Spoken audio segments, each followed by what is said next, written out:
Olá pessoal, aqui é o professor Guilherme. Vamos continuar aqui com as nossas aulas de posicionamento por satélite. Nessa aula aqui a gente vai falar sobre as observáveis GNSS, que em resumo são as principais informações que o receptor GNSS utiliza para fazer o cálculo da sua posição.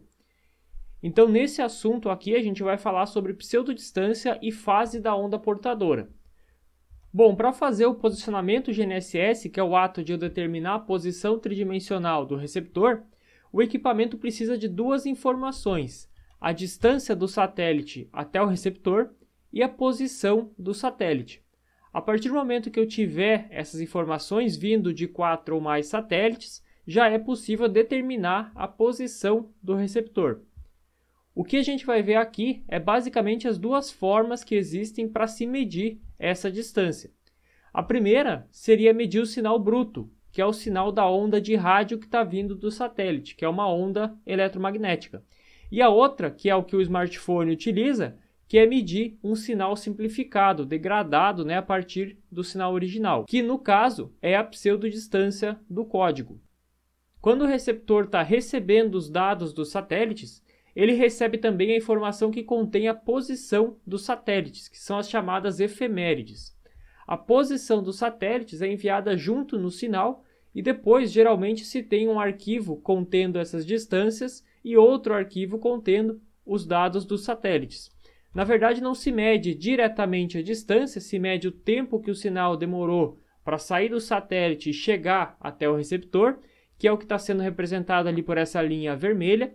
E aí, considerando que esse sinal se propaga na velocidade da luz, que é de aproximadamente 300 milhões de metros por segundo, fica fácil, entre aspas, fazer a medição da distância em função do tempo, já que a velocidade não vai se alterar.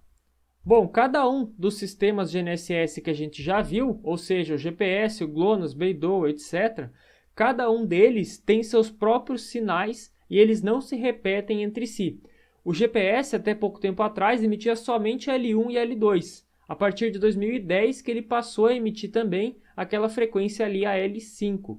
O GLONASS também já trabalha com 3 frequências, o Galileu está trabalhando com até 4 frequências e o BeiDou também está com 3 frequências. Então, cada satélite emite várias frequências e o objetivo dessas frequências todas é justamente melhorar a precisão do resultado. Se cada satélite emitisse apenas um sinal, a gente não conseguiria atingir as precisões milimétricas ou centimétricas que a gente tem hoje em dia. Agora vamos falar um pouco sobre as pseudodistâncias. Esse método de medir a distância que existe entre o satélite e o receptor, que é chamada de pseudodistância, é o método mais simples, que é o método que o smartphone faz, que os GPS de navegação por aí fazem. A precisão dessas pseudodistâncias, que são advindas do código, elas têm alguns decímetros. Porém, usando esse tipo de GPS, a gente tem precisão da nossa posição na casa dos metros. Isso porque a precisão do levantamento não depende somente da medição das pseudodistâncias, e sim de vários outros fatores que a gente vai ver melhor mais para frente nas próximas aulas. A pseudodistância é a medição da distância em função do tempo que o sinal demora para sair do satélite e chegar no receptor. Esse tempo são décimos de segundo. Como o receptor não tem um relógio atômico da mesma forma que existe no satélite, qualquer milésimo de erro nessa medição de tempo pode gerar quilômetros de erro na determinação da distância. E essa é uma das fontes de erro que a gente vai ter que considerar lá quando a gente for elencar os erros existentes nesse tipo de levantamento. Bom, pseudodistância e código é o que o celular usa. O que a gente vai usar aqui profissionalmente e aqui durante o curso também é a fase da onda portadora. A fase da portadora é a gente conseguir medir a distância diretamente pelo sinal, pelo comprimento da onda de rádio e pela quantidade de ciclos existentes. O sinal ele tem um comprimento de onda e uma frequência determinada. O sinal que sai do satélite chegando até o receptor, ele vai ter um número inteiro de ciclos, que é essa parte aqui, e vai ter a parte fracionária do último ciclo que estava sendo finalizado aqui antes de atingir o receptor. Nesse método de medição aqui, a distância vai ser dada pelo número de ciclos mais a parte fracionária vezes o comprimento de onda. A medição da distância através desse método tem precisão de poucos milímetros, que é mais de 100 vezes melhor do que a pseudodistância do código que a gente falou anteriormente. Então aqui a gente tem um exemplo desse cálculo. Foi feita uma medição e determinou-se que existem 94,6 milhões de ciclos inteiros entre o satélite e o receptor, mais 0,668 ciclos, que é 0,66, que é justamente a parte fracionária do último ciclo ali. Então, se a gente pegar como exemplo aqui um sinal de uma frequência L2, ele tem um comprimento de onda de 0,244 metros, que é equivalente a 24,4 centímetros.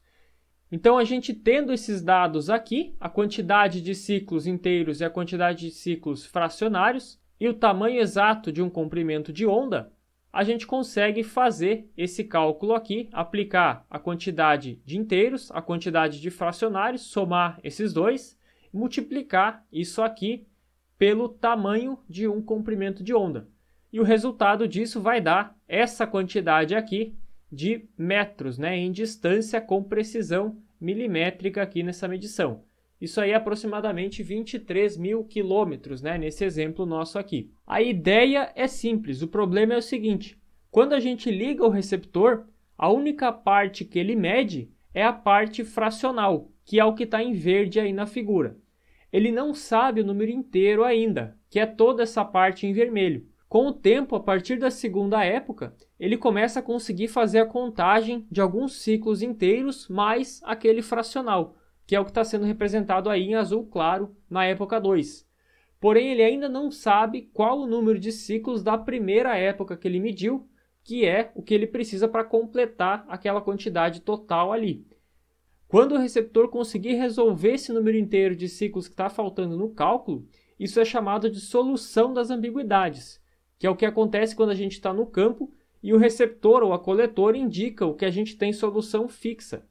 Solução fixa significa que o equipamento já conseguiu solucionar, com um nível de confiabilidade suficiente, a quantidade de ciclos que o sinal que ele está recebendo possui. Se ele sabe isso, ele consegue facilmente calcular a distância entre ele mesmo e o satélite. Porém, enquanto ele não conseguir solucionar essa variável, a solução vai se manter flutuante. Isso quem já trabalhou no campo já viu acontecer, ou quem não trabalhou, quando for fazer prática, vai ver lá as soluções fixas e flutuantes. Então, a partir do momento que as ambiguidades são resolvidas, a gente já tem precisões milimétricas ou centimétricas, que é justamente o que a gente busca em praticamente todos os nossos levantamentos aqui. Nas próximas aulas a gente vai falar melhor sobre solução de ambiguidades. O objetivo dessa aula aqui era mostrar para vocês somente as observáveis de GNSS, que é a pseudodistância, e a fase da onda portadora, que é o que a gente usa. Espero que vocês tenham conseguido acompanhar aí. Qualquer dúvida podem entrar em contato com a gente, que a gente está aí para atender vocês. Obrigado e até a próxima aula.